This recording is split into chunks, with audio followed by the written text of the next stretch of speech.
Family, what's going on, Ma and Pop? What's going on, you guys? Welcome to another watch party here. It's on a Tuesday as we get this week rolling. I was just talking to some of the folks in the chat, and Swain Dragon came up with a great idea. There's been some issues back and forth. Excuse me, you guys. There's been some issues back and forth. As some people have been saying, they haven't been getting notifications, haven't been seeing when the watch party's getting started every day, or notifications when we're starting it. That day when I went super early and went for an hour and a half and covered the press conference of the Jeffrey Epstein victims. I knew many people wouldn't see it because it's not at the normal time. But Swain Dragon did let me know, since I have, it seems like a pretty chocked full show today, going for the whole hour, probably a little bit over, to go ahead and get started now. I guess, have some random chit chat now with you guys, and that will be the main notification that goes out because apparently when I set the notification 15 or so minutes beforehand, that doesn't always get out. The maze that really is YouTube and any of these streaming platforms to get folks to get notifications and accurately get told whenever new videos go up or the cut videos that I put up afterwards. It's an ongoing maze, bro, and I'm not really sure how to navigate it all the time. I think a lot of you guys forgive me a lot of suggestions on how to do it in different ways. Many of those things I have already tried, and sometimes works. I don't know. Maybe I'm cussing too much lately because the anger has been boiling. But also, maybe I'm talking about the things that folks don't want to have spread so much. And all we are is just this little show where I'm this one guy running this whole thing, doing this rinky dink live every day, just to get the word out and give my opinions, but not just my opinions. There's a lot today that's going to show you exactly where the folks that are doing, the movers and shakers, the evildoers of this country, really what it is that they're saying and what they're always doing. So thank you guys for being here. I took a couple minutes on that, but also I do want to point out, yes, for those of you that are just coming in, as my explanation of me rambling like this will let you know, um, hold on. I'm probably gonna go over today. We got a few stories, and I've got a lot of details behind some of them. Maybe I'll go fast enough that we won't. Who knows? So apologies to Yasmin Khan, who's running over at TDR today, as John is out today, and the guest. I just might step on you a little bit. Apologies there, but Yasmin's cool peoples. I think she'll understand. All right. Lisa Dotson enjoys the cussing just enough. I just have to mute it out every time when I'm posting these videos later, which reminds me one more time. After we're done with this whole thing, if you guys have already liked and also shared this stream, don't forget to do the same thing when those videos go up. And in case you don't know, it's not just this live stream. All these videos get cut down. I cut those down and then put them up in each story block on the page later so you guys can get it if you missed anything or if you want to share it in a more concise version of what is it's happening to let people know what we're doing and maybe some of the stories that were some of your favorites from the day, because I'm going to let the movers and shakers do all the talking. Let's keep it real. So with all that being said, I want to start here. I hope you guys are in for the long haul because I think all these things are very important. And I think it clearly shows what is this going on in our world. And as we continue to see the actual reality. I want to start with this video here because there was a Supreme Court decision that came down yesterday that's been talked about quite widely. And as I was looking through it, I wanted to really get the details of what it is that it was, what it does, what it doesn't do, who and said what in relation to it. And then also, most importantly, how it affects us in everyday life and not just the people that people are saying are the bad guys. Here's a video out of Houston that someone took outside of a gas station. This is America these days. Come on.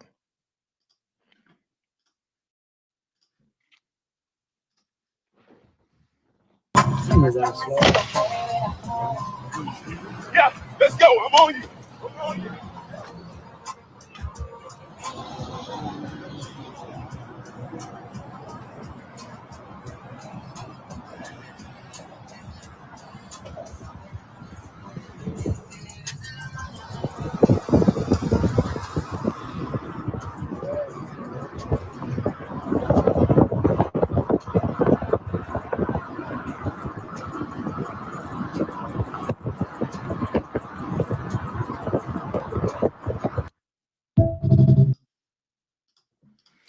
That video out of Houston, Texas, of a man running right down the street being chased by apparently a law enforcement officer who you could hear once that window came down was, I'm on you, go get you.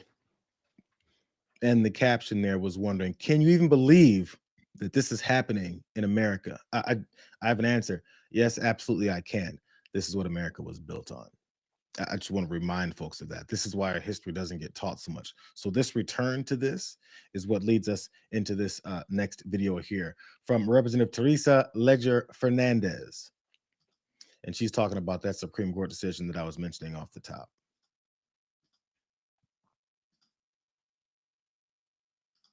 Ahora tenemos que cargar nuestros pasaportes como si ser latino fuera un crimen.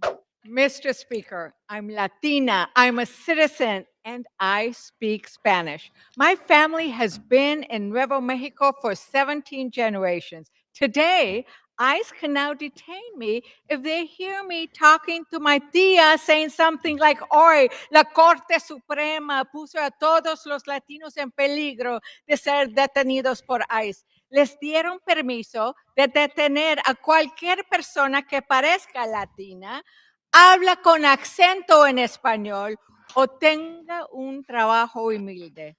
En vez de proteger a su gente, este gobierno acaba de condenar a millones de latinos a vivir con miedo. ¿Veremos más padres esposados frente a sus hijos y trabajadores detenidos mientras cosechan nuestra comida? Ahora tenemos que cargar nuestros pasaportes como si ser latino fuera un crimen. Esto es el racismo que va mano en mano con el fascismo. In my America, we all belong. In Trump's America, we do not.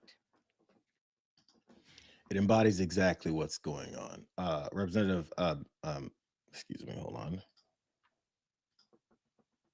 Yeah, Representative Fernandez there, as she spoke mostly in Spanish, points out what it is that this ruling, this stay of this ruling is doing.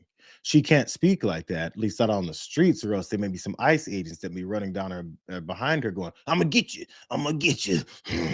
So that's just a perfect example of if you're uncomfortable by someone speaking a language, you might be the softies, you might be the bad guys, you might be the fascists, as she pointed out, strictly based off of the color of people's skin, whether or not they're speaking Spanish, whether or not what kind of jobs that they're working in.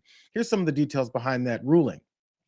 It was, by the way, this is the Noam versus Vasquez Perdomo stay that they put. So by this ruling doesn't end the whole case, by the way. I want to point that out first of all. The case was from a lower circuit court who blocked his Trump administration and his ICE agents from profiling people. Their basis for how they would detain, arrest, deport, kidnap people was based strictly off of what they believed about them racially in the United States of America, because that's who we are. So the lawsuit, this immigration advocacy group challenged this aggressive immigration enforcement in LA area by federal agents from ICE and the Department of Homeland Security. The lower court in July of this year, U.S. District Judge Ma'am UC Mensa, they issued a temporary restraining order and it barred agents from making those stops based on these types of appearances: apparent race or ethnicity, speaking Spanish or English with an accent, presence at a known gathering place for day laborers, such as a bus stop or car wash, and the type of work that a person does.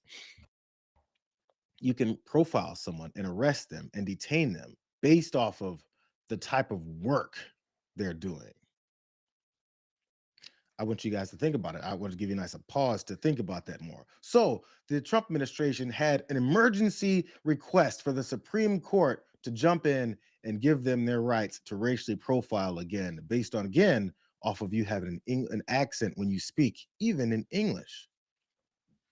The Supreme Court's ruling from yesterday that everyone's talking about, it was a 6-3. You can imagine those 6 being those conservatives. And what they did was, first off, they didn't even provide a full explanation for their decision. But Brett Kavanaugh issued a concurring opinion.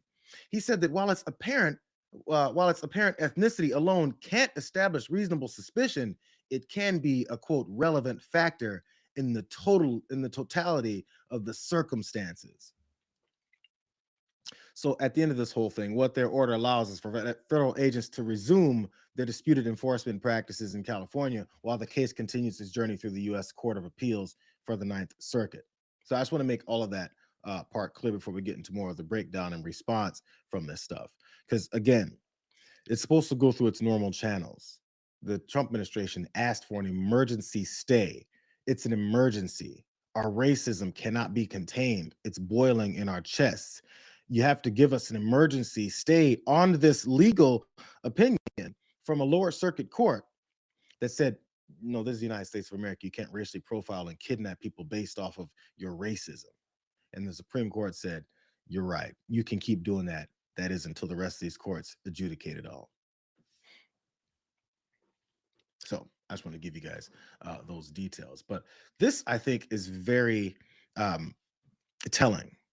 And that's why I keep talking about where this country has always been, what its roots are, what came of that, and how we have all this talk about how far we've come, when in reality, we're just trying to bring us right back from these few years of progress that we've made. This author, his name is Myron Clifton, and he talked about this ruling, but he also compared it to who our country always was, and how it's very clear that that's what Donald Trump and this MAGA movement wants to bring us back to. John Roberts just legalized racism. The Supreme Court said today that the Trump administration and his goons can racially profile people in Los Angeles. And you know that'll spread, and it already has spread to other cities and states. And this is an American callback to a couple of different things. One, the Dred Scott decision. And that was 1856 or 57, where the Supreme Court said to Black people, you have no rights that any white man has to honor. None at all. You will never be a citizen. You have no rights. Nothing at all.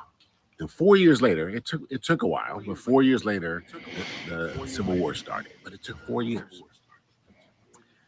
Civil War ends, Reconstruction happens, Black people make some progress. White people go crazy and say, no, you're not going to have that. And they implement the Jim Crow laws, what are known as the Jim Crow laws. But more specifically, that's related to what's happening right now is they implemented the Black Codes. And the Black Codes were a series of laws that turned into Jim Crow and segregation, that Black people could not travel freely.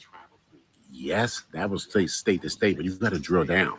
You couldn't travel county to county. You couldn't travel city to city. You couldn't travel block to block in many cases. Those were the Jim Crow and the segregation laws and the Black Code laws. And that, you had the Civil War, you had Reconstruction, then you had segregation and Jim Crow laws. And they have brought that back in Los Angeles. I think it's pretty clear. A lot of people don't know the history of this country. They don't know that there was this progression of enslavement, that then once that was finally fought and adjudicated, it also went to indentured servitudes in a way and still limited people's rights. And then also, as we've progressed into all of those systemic racist laws that literally kept Black folks from moving through our country freely, that all moved on to civil rights eras, and these still fights for people's rights to do normal things that any other American could do. But based off of racial lines, some Americans could do what they wanted and others couldn't. And let's harken back to this decision. Some Americans can walk around in the United States of America, specifically Los Angeles right now, and speak freely. They can do construction work. They can dig trenches. They can build buildings. They can do additions. They can ask for work. But if you have an accent when you speak English, or if you speak in Spanish, or if you're in those same jobs and you're too brown, ICE agents can run up on you and attack you. But if you're white, you can't.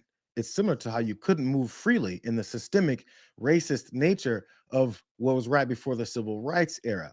This author is not done because people always say we've come so long, but do they really realize how recent that all was? Easy, because you know why? You know how young our country is?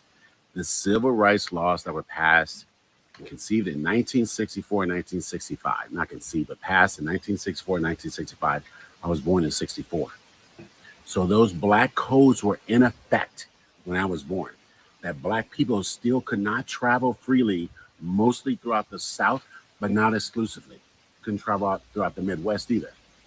It was very, very common, and that's why we had the Green Book to help us get from state to state. But anyway, John Roberts Supreme Court has brought that back, and that's heinous. Those are like past laws added in South Africa, and we just call them black codes. But we couldn't go where we wanted. We had to have our papers, but it didn't matter. You had to get permission from white people, and even if you got permission, the other white person didn't have to honor it. And that went away the year I was born. This is what the Supreme Court is doing or has done to give Trump and his base what they've always wanted, to make America great again. This is it right here. We can't travel freely. They can racially profile us. The Supreme Court said, yeah, racism is good and back on the menu. This is the America that we're dealing with. It's a regression back to all that talk that we said we've come so far from. You don't even have to honor the papers that every person that might be racially profiled would show. We've seen videos of ICE agents when someone says, I'm an American citizen, here's my license. And one of them said, I don't need your license. I don't care. You don't have any rights here. That's the same thing that was happening then. In 1964 is when that began to change, that legally, but people still held those beliefs. So in pointing out there with Myron Clifton here, how he was born in 1964 or 65, I forget which he said, that look at the age that he is. Does he look like he's from the enslavement era? That he lived a couple hundred years ago? That's how recent this energy is. That's how recent the people who still want to reignite this type of stuff want to bring back, because they remember the good old days. Donald Trump is damn near 80 years old. You think he didn't remember the good old days of racially profiling and people having to show their papers? And then once they showed their papers, anyone could still say, I don't believe that. I'm a white man. This is my country and not yours. That's why they have issues with diversity. So they have the issues with Black women going to college, who are the single largest demographic of folks that are educating themselves. We saw a story yesterday about how students have such lower education in this country, but who they keep fighting against are all of those people that they hate with the wrong color skin and the wrong gender that keep beating you. So instead of competing in this capitalistic compete to win society, they change the rules.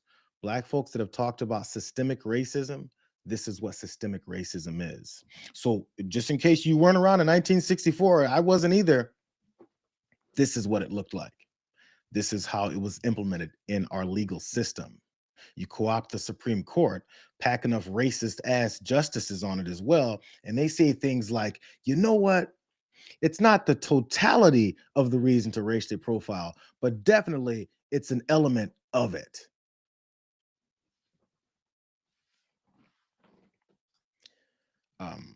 You don't have to believe me. Here's Missouri Missouri Senator Eric Schmidt. Listen very closely to what he believes the beginnings of this country were. I'm sorry, even the people who lived here before his ancestors got here, and hear what he thinks it should be right now. This is at a conservative conference. The Continental Army's soldiers dying of frostbite at Valley Forge. The Pilgrims struggling to survive in the hard winter soil of Plymouth. The pioneers striking out from Missouri for the wild and dangerous frontier. The outnumbered Kentucky settlers repelling wave after wave of Indian war band attacks from beyond the stockade walls. All of them would be astonished to hear that they were only fighting for a proposition.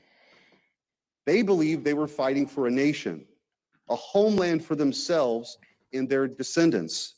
They fought, they bled, they struggled, they died for us. They built this country for us. America, in all its glory, is their gift to us, handed down across the generations. It belongs to us. It's our birthright. It's our heritage, our destiny. If America is everything and everyone, then it is nothing and no one at all.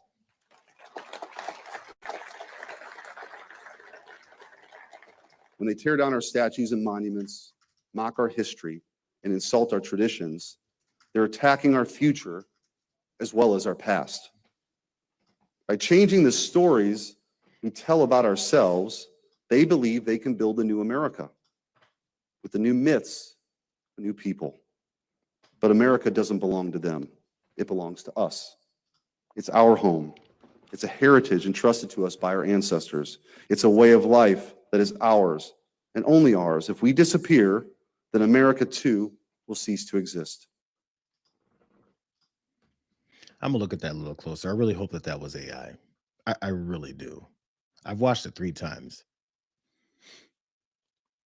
So apologies if it was, but that's so on the nose what so many people believe. He said they embarked on a wild and dangerous frontier. His ancestors, they wave after wave of Indian attacks. Why would there be Indian attacks if you haven't already invaded and killed so many folks who already lived here? It's theirs, he says. This land is ours. We get to do with it what we want after you've stolen it. I just posted a post the other day on Instagram of the real history of Mount Rushmore. Do you guys know that it actually belonged to, I think, Lakota tribe? And it was sacred land. And once gold or oil or something was discovered there, they killed people, took it over legally through the systemic racism of the government, and it started plastering former presidents' faces all over it as a monument. He doesn't want his statues torn down in the country that he believes his ancestors murderously took over for his sake, his history. Somebody tell me if that was AI. Somebody, please. We'll see. Maybe you guys can look it up for me and tell me I was wrong on that. I saw that from Joy Reid. She posted that over on Threads. But I just want us to pay attention to what it is that the people are saying that are doing the things like what's happening here, all the way up to Supreme Court justices. We have this weird mindset that just because someone is an attorney, someone's a justice, someone's a businessman, someone runs some form of seemingly reputable life, that they don't harbor disdain for anyone else that isn't like them, that they hate others for it, and they're definitely willing to use all of their power and money to turn this back into what they used to love. A hierarchical society where white people are supreme. You don't have to believe it. All you have to do is just watch them. They're doing it right in front of you. I need white folks in LA to start speaking who can speak Spanish. Just start speaking only in Spanish. Watch how much you get bothered. It's not about the language. It's about the people that they think are lesser than them. Sonia Sotomayor was one of the folks who wrote the dissenting opinion on this Supreme Court decision that legally allows racial profiling as it still goes through the court system. She was on CBS and she was talking about it. She's a smart person. Here she is.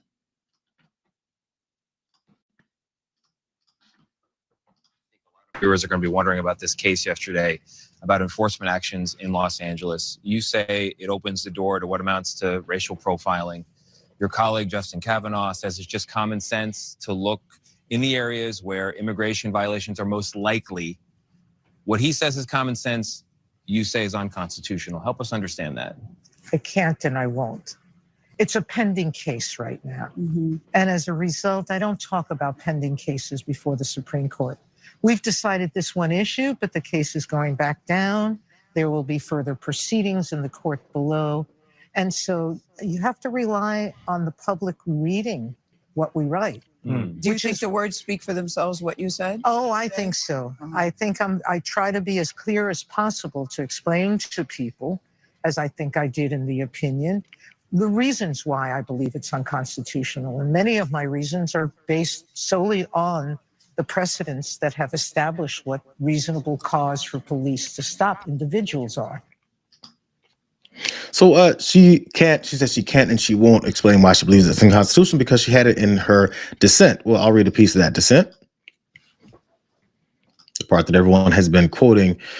She pointed out that this court decides to take the once extraordinary step of staying the district court's order That decision is yet another grave misuse of our emergency docket, which I'll explain in a second as well.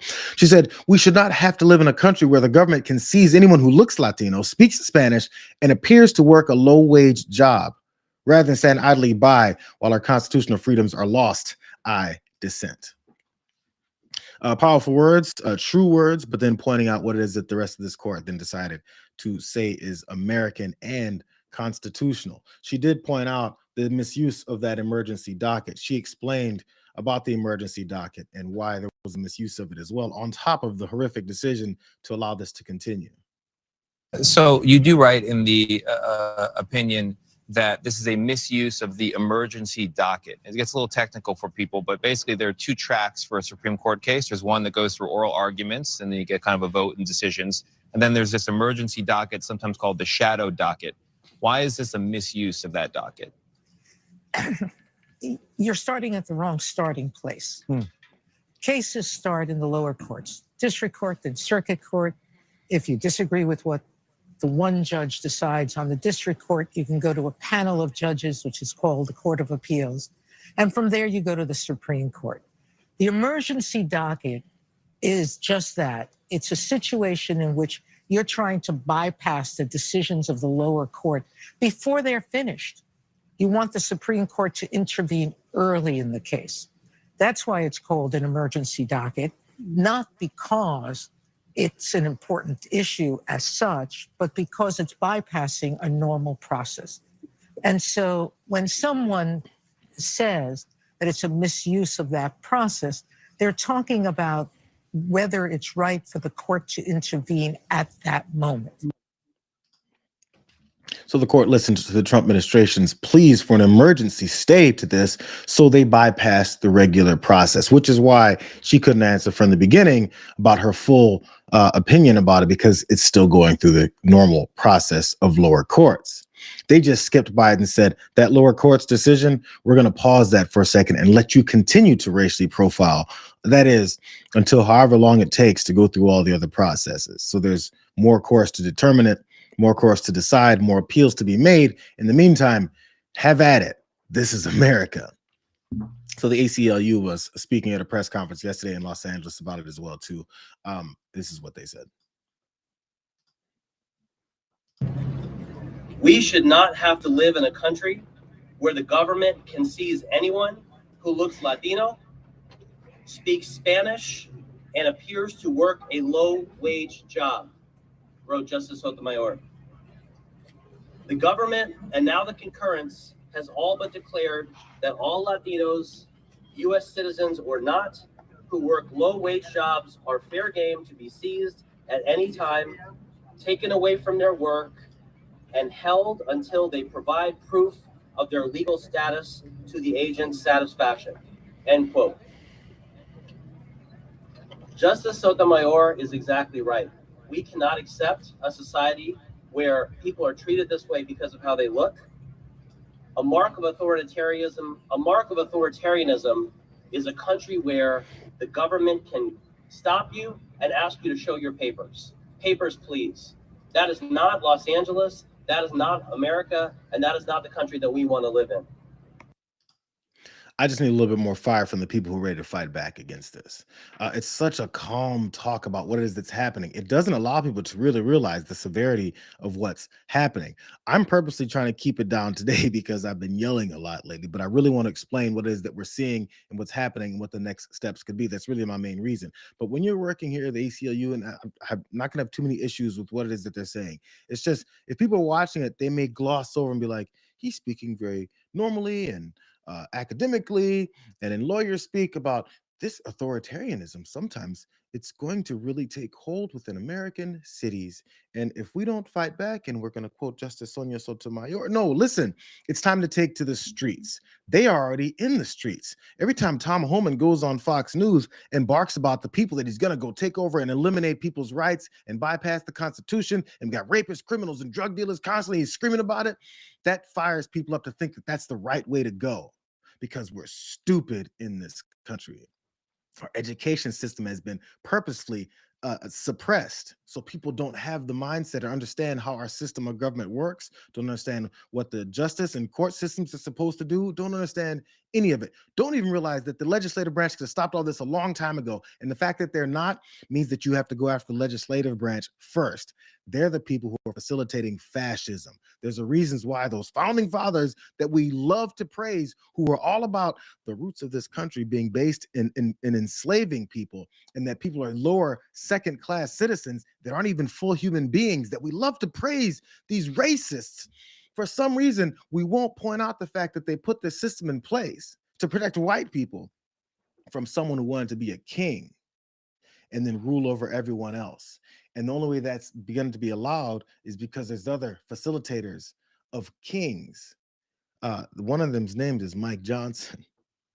So maybe Mayor Karen Bass in LA, a little bit more fire, but then here's maybe some action behind how they're going to push back. Of a pen, the Supreme Court has undermined the rights of millions. And how ironic is it that this same Supreme Court that ruled colleges cannot use race in the admissions process has now ruled that law enforcement can use race to conduct raids and detain people. Hypocrite. Will that same Supreme Court next decide that it's okay if we are separate but equal, that some can marry but others can't, that rights apply to some groups and not to others, that they will ignore precedent and do whatever the White House wishes? Unfortunately, we knew we could not rely on the Supreme Court to deliver justice. I have already directed all city departments to bolster protocols and training in compliance with the city's law prohibiting the use of resources in immigration enforcement. Of a pen, the Supreme And I hope it does enough, but prohibiting the use of the city's resources for immigration enforcement as they illegally do this. I don't want to hear anybody that's MAGA supporters talking about the legalities of anything. Laws have consistently been broken and bypassed, and they just don't care. It's time to go ahead and fight back.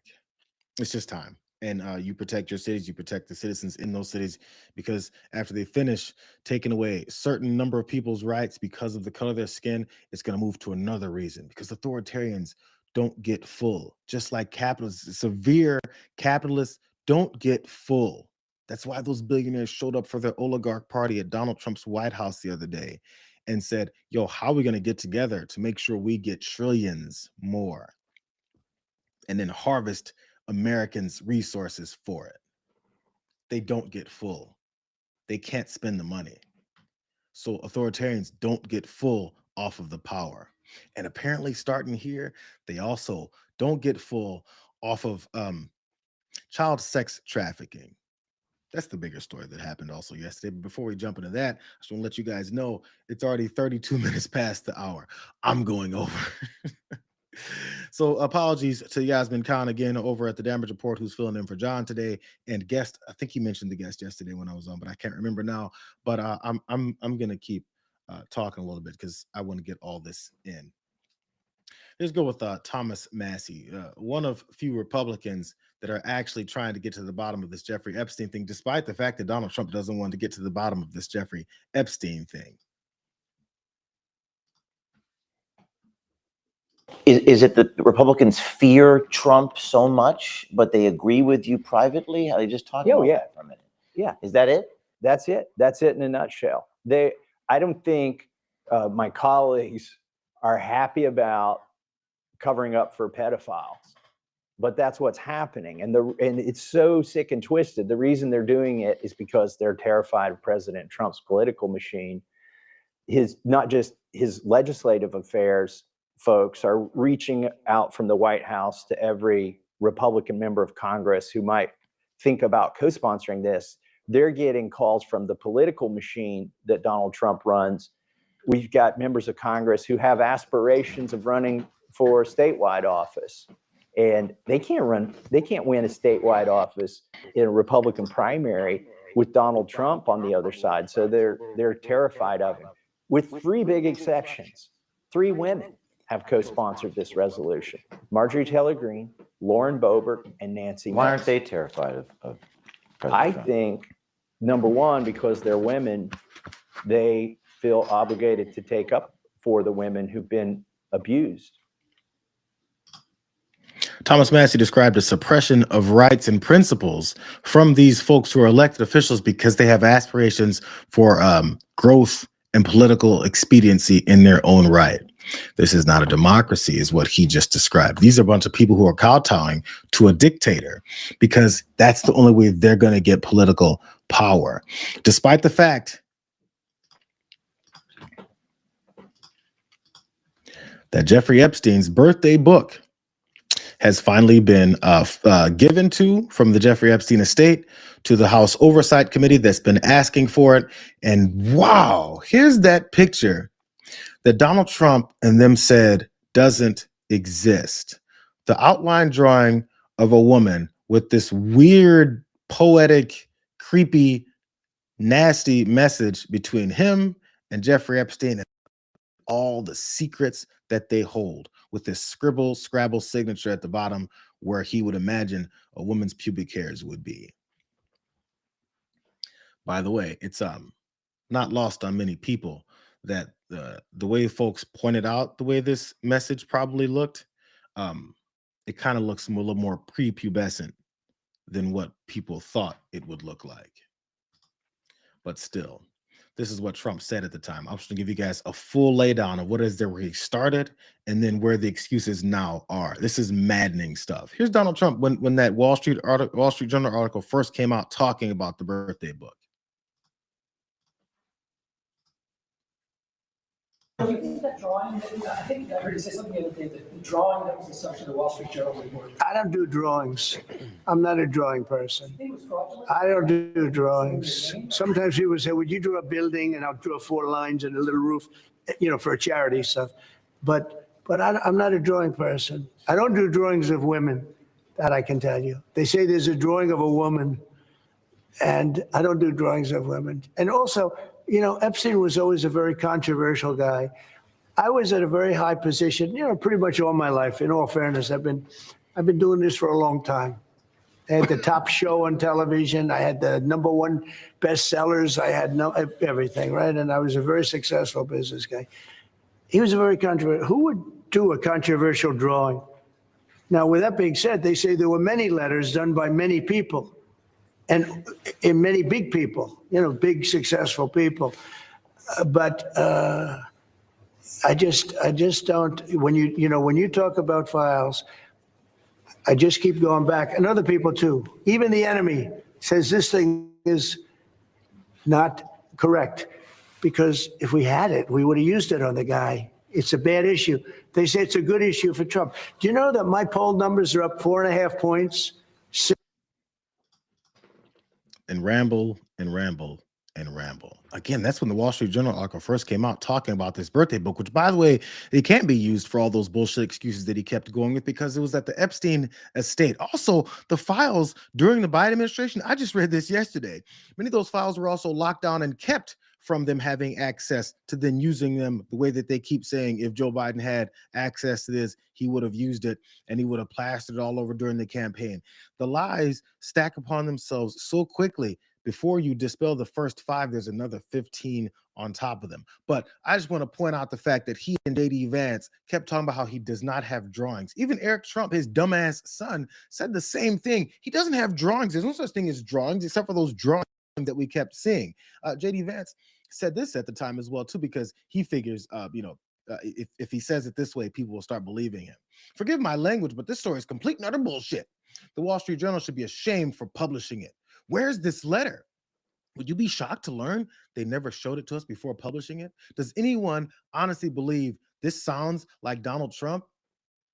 Yes. Yeah, we honestly believe it because we've heard Donald Trump talk about how he's a predator. We've had adjudicated cases about how Donald Trump is a predator, a rapist, actually. E. Jean Carroll won that case, as well as a monetary lawsuit that, again, he tried to have taken down just a couple days ago, and another court said, no, pay her the money, you rapist. But still, we shouldn't believe it because J.D. Vance's dumbass said that we shouldn't believe it. I wonder what JD Vance thinks now. We'll get to it, but here's some of those folks that have started to come up with excuses as to reasons why, after they said this thing doesn't exist, how now we've seen how much it exists, what their excuses are now. And everybody who denies it now, just know that they're either a pedophile or they support pedophiles. One of them is Representative Tim Burchett.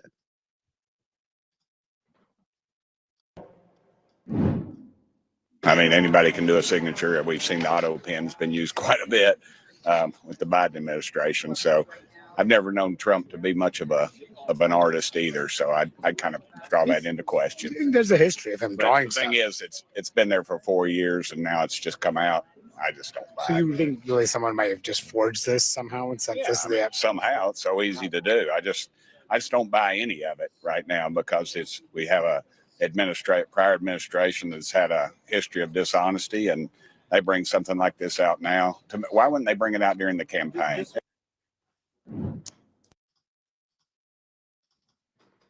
None of it makes any sense.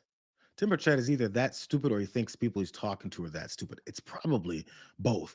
So he said somehow they would have forged it with an auto pen.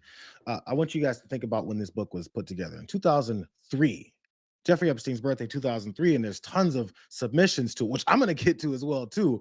But they put this together in 2003. So somehow, in Tim Burchett's brain, that somehow means all these Democrats who weren't elected, or all of these political talkers who weren't elected, who weren't in their positions where they are now, they put together Donald Trump drawing a picture of a female form around a letter that they typed up and said it was him, so that then, in 2025, 22 years later, in his second term as president, once he's implementing fascist policies, that then this book that was held at Epstein's estate can then be submitted for this one story because they did it with an auto pen. And he brought up auto pen because that's the one-liner that they've been using against Joe Biden, because his old ass. So that's the somehow that Tim Burchett wants you to believe, because he can't believe the other somehow of that Donald Trump, who was an admitted best friend of Jeffrey Epstein, who loved young women like Jeffrey Epstein does, who's an adjudicated rapist, who's an adjudicated sexual assaulter, who said he's going to date a 12-year-old in a few years. They won't believe that that guy would draw a picture and have a pedophile style poem at the bottom of it about secrets he's got with his best friend Jeffrey Epstein, to then be in a book that then got released after they said it didn't exist, because Joe Biden's administration has a history of being dishonest. Donald Trump has never told the truth once in his life. Who has a history of being dishonest? And why won't they take Trump's history of dishonesty and take it right to this story? Because they're all dishonest. Here's another one of them. The irony just builds. The irony keeps building. Look at this guy. Don't you want to learn more about Trump's relationship or friendship? Hold on. Let me just make sure you see his face.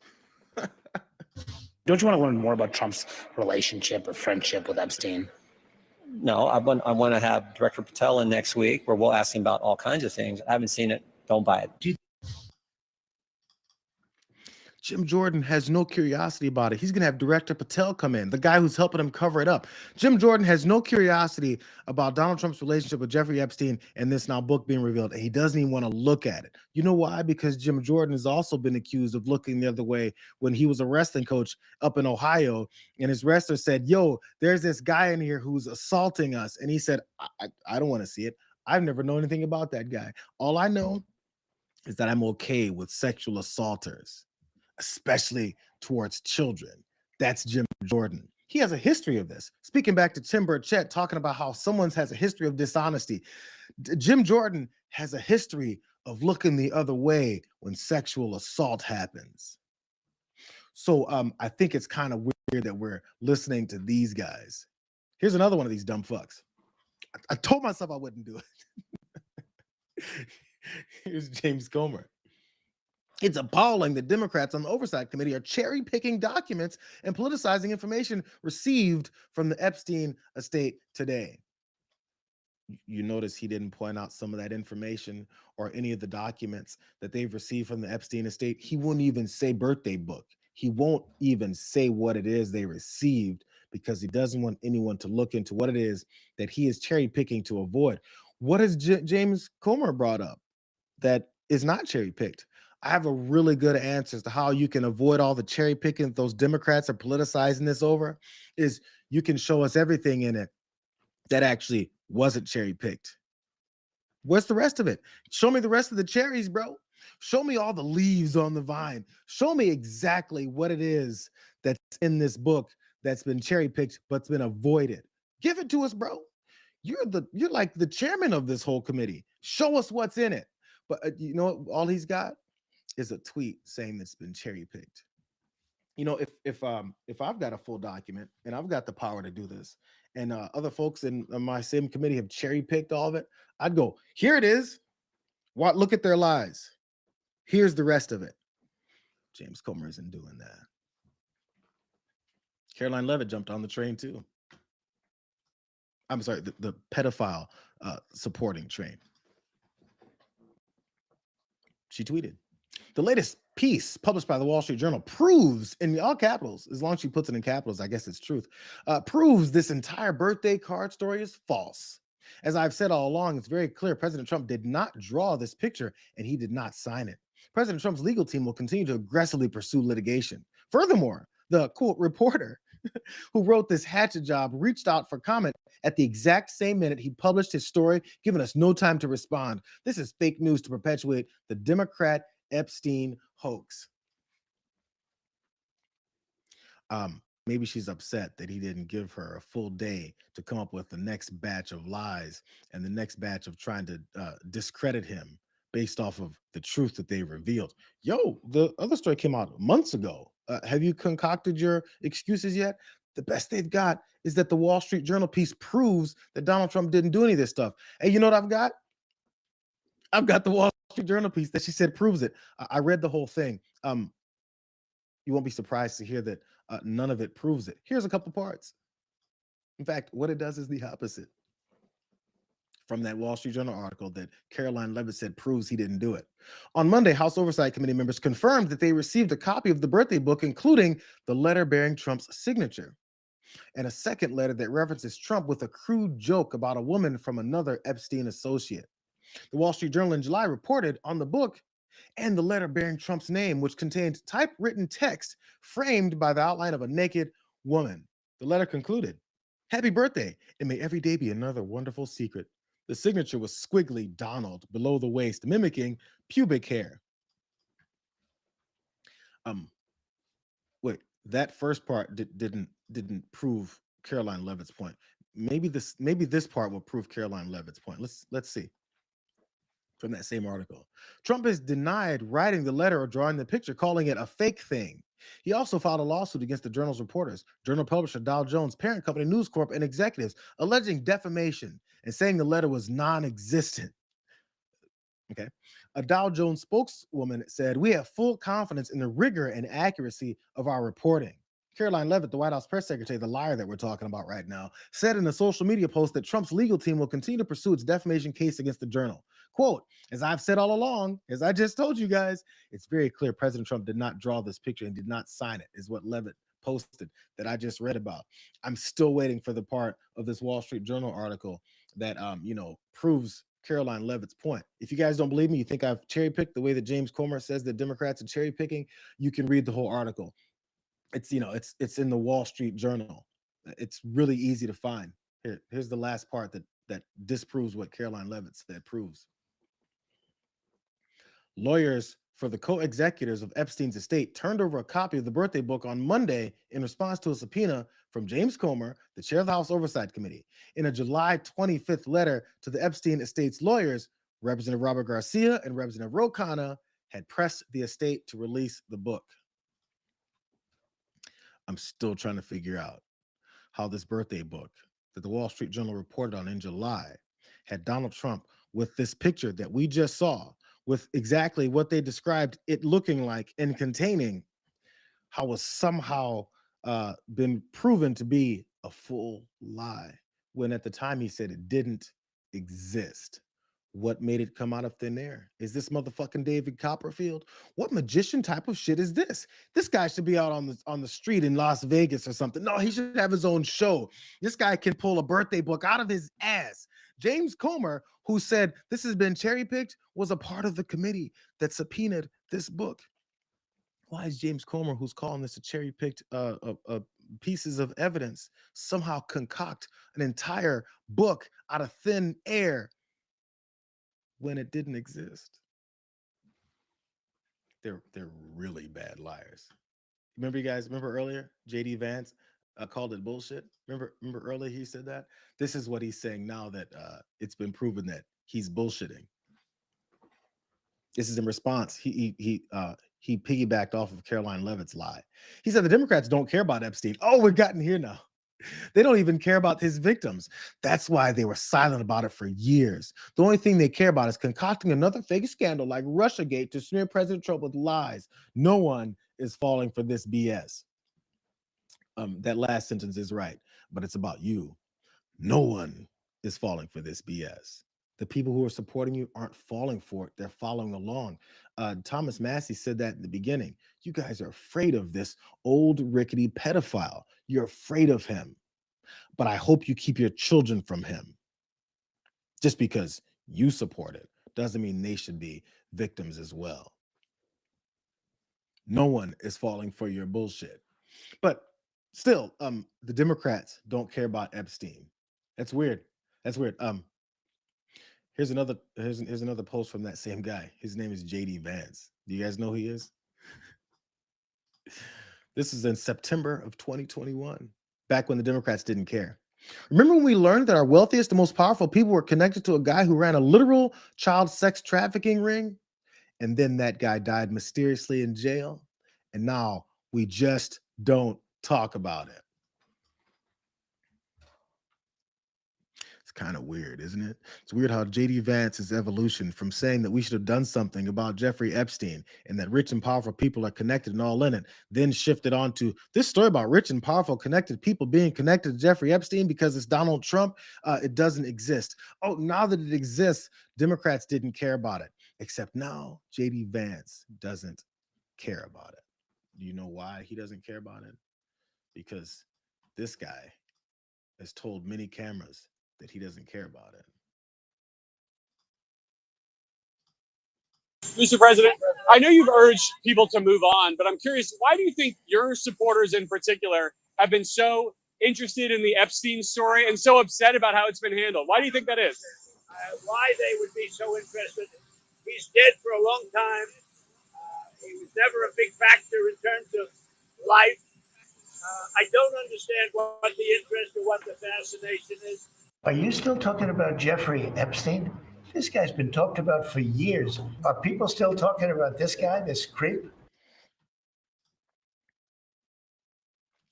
For some reason, Democrats don't care. That's what the vice president of the United States said. For some reason, Democrats don't care. You know what else he said? He said Democrats don't even care about Epstein survivors. He said that. Democrats don't care about Epstein survivors. Come on. So let's talk a little bit more about that, because there's this bipartisan effort in the House to force a floor vote on the release of more records from the Justice Department. 2 Republican votes are still needed. This is, of course, being spearheaded by Thomas Massey and Ro Khanna. What is your message to Republicans right now? As somebody who voted for this administration and for somebody who rode the coattail of the whole campaign being based on, hey, listen, we are going to resolve this by formally releasing all of the documentation that's been withheld, and we want answers too.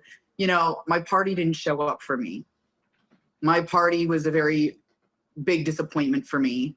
God bless Thomas Massey and Marjorie Taylor Greene that did come out in support of this, in support of all of us, and actually took the time to not only hear us, but to back us up.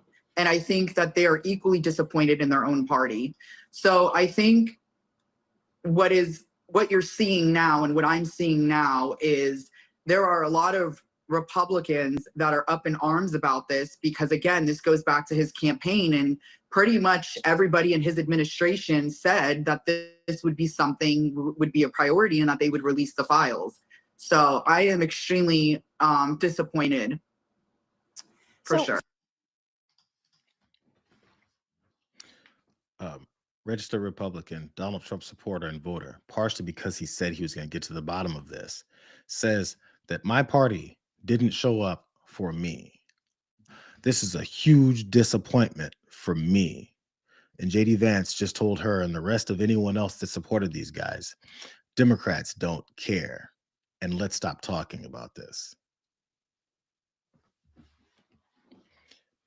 You can either believe the folks that you guys said you're looking to get justice for, or you can believe the people who literally had a meeting spearheaded by JD Vance and the rest of the Department of the CIA and the DOJ leaders and the attorney for the guy who met with the attorney for Ghislaine Maxwell, Donald Trump's personal attorney before he jumped into this administration.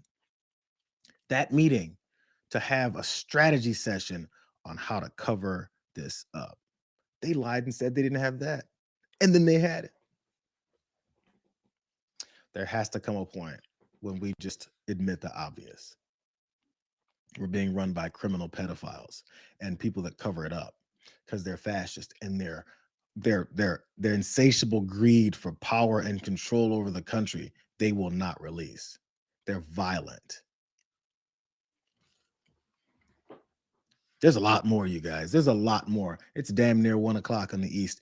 And I've got another story, and it's related to all this. I think one of you guys in the chat said, I want to know some of the things, some other powerful people that they said in this book. Guess what? I got it. Because it's not just Donald Trump who's been implicated or whose name has been listed all throughout all the Epstein documents and things that have gone on. It's powerful people, names, well-known people, and faces, right? Because this is all based off this birthday book. This is just the birthday book. Imagine anything else that's in this stuff. There's a reason Donald Trump doesn't want to talk about it anymore. Here's one of those things. They talked about it on Morning Joe.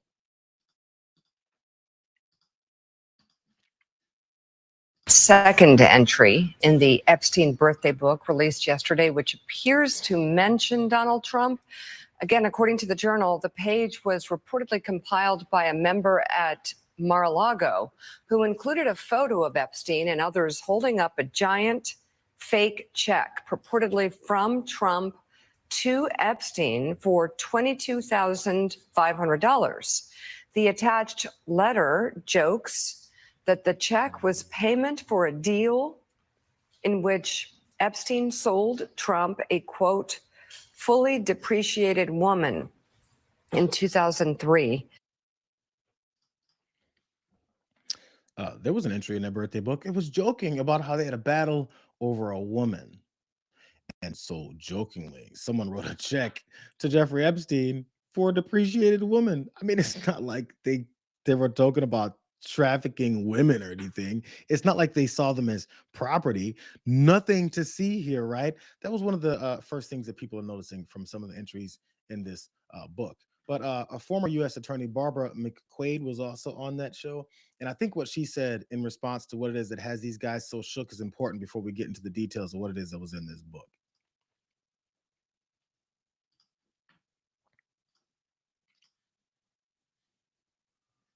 Yes, I found this item even more troubling than the drawing because of what it suggests. Now, of course, it appears that it was created by some member. It may be a completely fabricated joke, but you know, people make jokes based on some grain of truth because that's what makes it funny. And so I think it raises a lot of questions.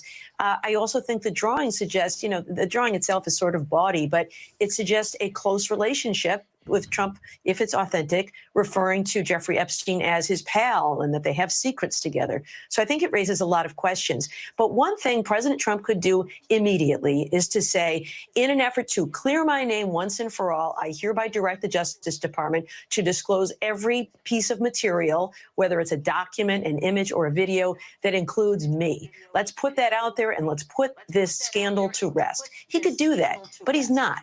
And why is he not doing it? I think it is for fear that there are things like this or other things that would cause him embarrassment, if not shame, within his base.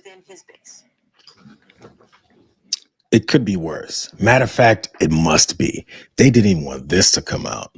And it's out. And now it doesn't exist, even though everyone's looking right at it. And by the way, I agree, Tubo Doggo, I believe is your name here. I saw you for a second in there.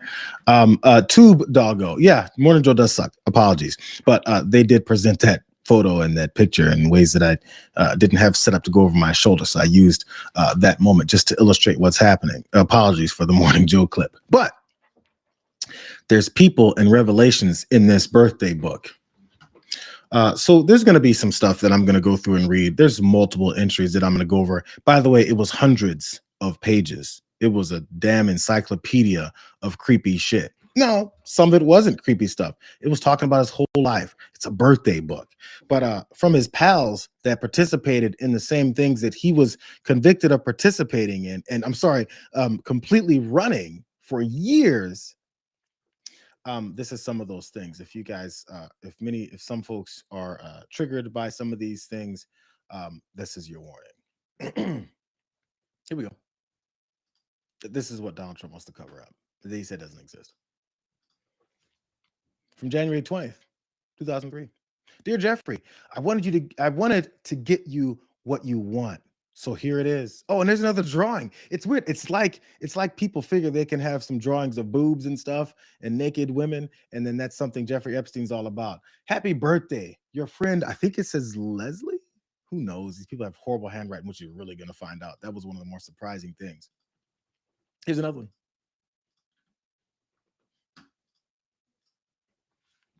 Someone also posted and wrote, "Who took this picture?" And of course, we had to black out whoever that is next to Jeffrey Epstein lying in bed. It's obvious that he's naked.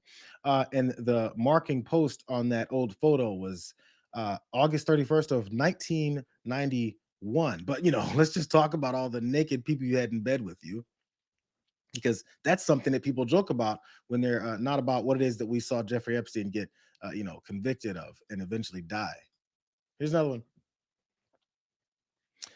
There's Jeffrey Epstein on the left, but it's either fake or a real pistol in his hand, and they've got masks on. Another man has a knife. It's like they're a couple of criminals or something, but they're dressing up for fun. It's about memories. Many of the things in his birthday book were about the memories that they shared.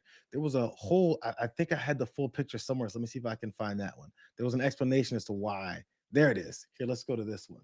Number 9. This is the explanation underneath that one, where they're, looking like, thugs. It says, finally, at the home of our friend, let's call him Mr. Brown, Jeffrey unveiled his plan. To some, it may have seemed a get-rich scheme, but to me, it was pure genius. Rob and kill was the name of the plan. The first victim, blacked out, to be attacked and brutally plundered. Would she want more than that? On the boardwalk in Venice Beach, broad daylight, the dastardly thieves were never caught.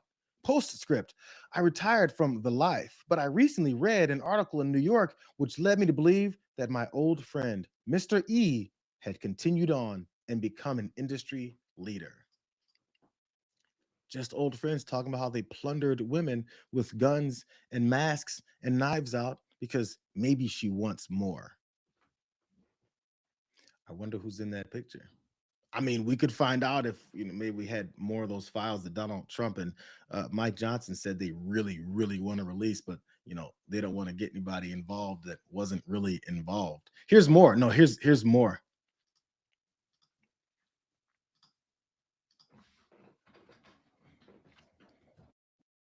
Come on. There's a picture of Jeffrey Epstein in a hot tub with reading something, and someone wrote on the top, again, this is a birthday book entry, waiting for my foot massage. And we all know that one of the big things Jeffrey Epstein was about was luring young girls into his spa areas and starting with massages and then leading on to all the disgusting shit that they did to folks. Here's more. There's a picture of an island. I'm going to assume that it's his. And it says, or in one of his glorious homes he likes to share with his friends. Yum, yum. That's nice. Oh, here's this woman. Maybe you guys recognize her. Here's this woman that Donald Trump's former personal attorney met with her attorney as she was in prison for being a part of these folks who conducted child sex trafficking ring. There she is lying with Jeffrey Epstein in a pool. Happy birthday. I assume that maybe that entry is from her. But they're living up the life of what it is that we all know they did. It's included in this book of a bunch of other folks who talked about all the lovely things that they did with Jeffrey Epstein as well. I want you guys to see this picture for long enough to continue to remember Donald Trump facilitated the release of this woman from a maximum security prison because of the things that she was convicted of, lying with the guy who was killed in prison. I'm sorry, committed suicide in prison over the horrific things that they did together. And now she's in a minimum security prison camp that's like a spa, they say, because she was willing to say the things that Donald Trump wanted her to say, because that was a part of their plan where they thought doing this would somehow make people go, oh, well, we're listening to Ghislaine Maxwell. We'll listen to her. She's only a child rapist too. This is one of the worst ones. More drawings. I think people knew that Jeffrey Epstein liked drawings of his, escapades. Starting on the left, there's a picture of what I would assume is Jeffrey Epstein. It says 1983, and he's handing balloons over to 3 obviously young children, girls. Couldn't be more than 10 years old. Then, as you see the next slide of the card, there's a 908 JE jet written on the back, flying to a island and a palatial palace, where then same Jeffrey Epstein, this time with white hair, has 4 women surrounding him with no tops on, massaging his feet, his genital areas, his chest, and his shoulders. Seemingly, I can only assume this being now 2003 is when that second picture would be, 20 years later, of maybe the same children that he once groomed with that first picture of balloons and lollipops that he's giving them, to then have become his, massagers. These are the kinds of pictures that were drawn in this and given to this guy in this book to talk about the fabulous things that they all did together. Let's see if you can decipher what this entry meant. H, and then there's a black point, an LDR, a faded E, and then an N. Maybe that's the section of the book that obviously is children. Here's some more redacted photographs that were also included in a birthday book. It says a series of pictures, blacked out names, and also, I think pretty obviously, a child playing the piano, playing the Stewberry or whatever kind of piano I guess they're talking about. Good times with Jeffrey Epstein is what these guys were making it pretty clear of. Here's the last couple. By the way, there was hundreds. There was hundreds. Here's a collage of pictures. See if you can look closely. I don't know if you guys can zoom in or not, but I'm gonna leave it up for a couple seconds. As we just see, it had to be 50 pictures here in a collage. Scantily clad, people laying on beds, I guess some naked, but all these were blacked out to preserve the, to protect people's identities. But they were definitely put in a memory book for Jeffrey Epstein to look. Some of these with him where there's not, faces aren't covered. It must be him surrounded by people that they just want to talk about the life they used to live. There was 2 slides of that. Here's another slide of those same types of things. I'm gonna show all this to you guys, and the only reason that we have to keep showing all this is because this guy in the White House doesn't want you to know what it is that was happening, because they're protecting people who celebrated this stuff. They celebrated it. They laughed about it. They told anecdotes. There was long stories about escapades that they had in foreign countries and things that they did to women in the back of taxis and how they both had their hands all over the place. I'm not lying to you. It's all over the place. But Donald Trump, the Department of Justice, Pam Bondi, Kash Patel, and his former personal attorney, who's now part of the Department of Justice, are all looking to cover this up. He can clear all this up. We can stop speculating as soon as they finally let us know all the horrible people that were there. That didn't include him. So I want you guys, if you're still interested in all this, you can research this yourself. The Oversight Committee released this. This is the bound copy of this birthday book, the one that doesn't exist according to J.D. Vance and Donald Trump. They've got images. And let me scroll down. There's a table of contents. There's girlfriends that are all redacted. There's children in it that's redacted. There's friends in it, and one of them is redacted for some reason. But some of those friends being Ron Albach, Leon Black, Jean Brunel, Bill Clinton, Alan Dershowitz, Bill Elkins, Bran Farron, Henry Jarecki, Nick Lisi, Peter Mandelson, George Michael, Nathan Myhold, Joel Pascal, Joe Pagano, Alberto Pinto, Stuart Pavar, Donald Trump, Henry Rozovsky, another redacted name, Leslie Wexner, Mort Zuckerman, and unknown. I'm not sure why unknown, literally the word unknown was written there. And there's other sections, science. Maybe these are folks who were part of his scientific background. It was a birthday book, but there's names of his friends in sections. So maybe some of those friends, look at this. Here's some of the Jeffrey, the close bond. The book was simply to gather stories and old photographs to jog your memory about places, people, and different events. I guess what Glenn wrote to talk about. There's a birth certificate at the top. They documented his entire life. Here he is with some soldiers somewhere in other parts of the world when he was a much younger man. Was he in part of arms dealing? Who knows? Who knows?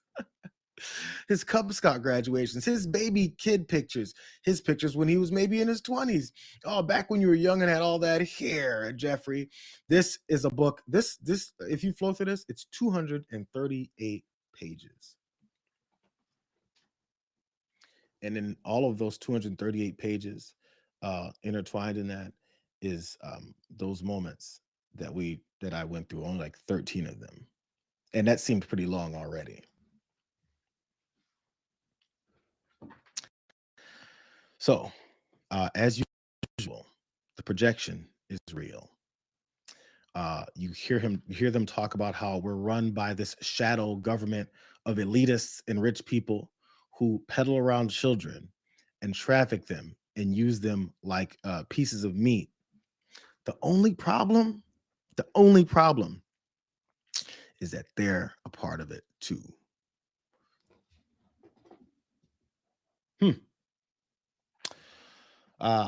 Again, this could have been adjudicated. This could have been cleared up.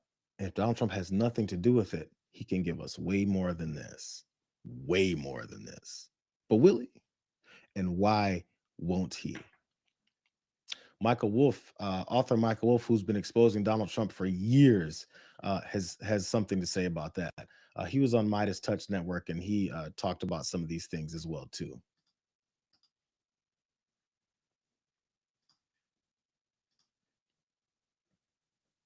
I urged Epstein. I said, you should release these pictures. I mean, if for no other reason, I mean, and Epstein was already in trouble and already a figure of which people were, he was already demonized. I said, maybe this will even help you. You can be on the side of right here. And I remember Epstein said, again, chilling at the time, he said, I may be a pervert, but I'm not crazy. And then he said, Trump is a man without any scruples. Chill went up my back then. Jeffrey Epstein, the guy who this book was compiled for on his 50th birthday, I think, whenever my birthday was. This book was compiled for, with all the disgusting things that we've seen, which is barely scratching the surface of the things in this book, and the descriptions that were given by his rich and powerful friends internationally, business world, all over the place. He said, Donald Trump has no scruples. That guy said there's somebody worse than me, and I don't want to cross him. And that same guy died in prison after he was busted for what it was he didn't want to expose because of what could happen to him. I think we may begin to realize what many folks who realized it years ago have been telling us. This guy just might be one of the worst people who've ever lived. And he doesn't care about anyone else. I'm going to leave you guys with this. This has been seen before, but we have to jog people's memories. The numbers of horrific things we've seen and heard about this president of the United States and the people he associated with, and the things that those people who are horrific and were seen as who they are, one being Jeffrey Epstein, in this deposition, when asked if he hung out with Donald Trump, listen to his answer. Have you ever had a personal relationship with Donald Trump? What do you mean by personal relationships? Have you socialized with him? Yes, sir. Yes? Yes, sir. Have you ever socialized with Donald Trump in the presence of females under the age of 18? Though I'd like to answer that question, at least today, I'm going to have to assert my 5th, 6th, and 14th Amendment rights, sir. Have you ever had a personal relationship with Donald Trump? Jeffrey Epstein didn't want to answer the question about if he associated with and hung out with Donald Trump with underage girls. It's not a new video. As you can see, it was from March of 2010. It's not the first time it's been shown. I don't have super access to inside backdoor information that I can get from any of these depositions that nobody else has. This is public information. But we kept saying, well, maybe not. Well, probably not. Well, not really. But he's a successful businessman, which he's not either. There should be no sympathy for a country that's decided to literally destroy itself because it's so addicted to the racism and bigotry and hatefulness that this guy has offered enough people here. We're willing to ignore this because we love the hate so much. That's it. Again, the Oversight Committee posted it. Go find the Oversight Committee. It's 3 or 4 different files. One of them being that 238 pages of the birthday book that Donald Trump and them said doesn't exist. Another one is some of the legal information about what it is when he got off, when they refused to fully come down on him legally over it. It's so much information, and that's just a little bit. Imagine what they're keeping from you. Thanks, you guys. Tell TDR I say hey, and I apologize for those of you that stood by, and those of you that weren't able to hang on. Make sure that they also know I'm gonna post this up later. It just might be long today, but I want to make sure people see this stuff. I appreciate you guys. We'll see you guys on a Wednesday. See you later, Ma.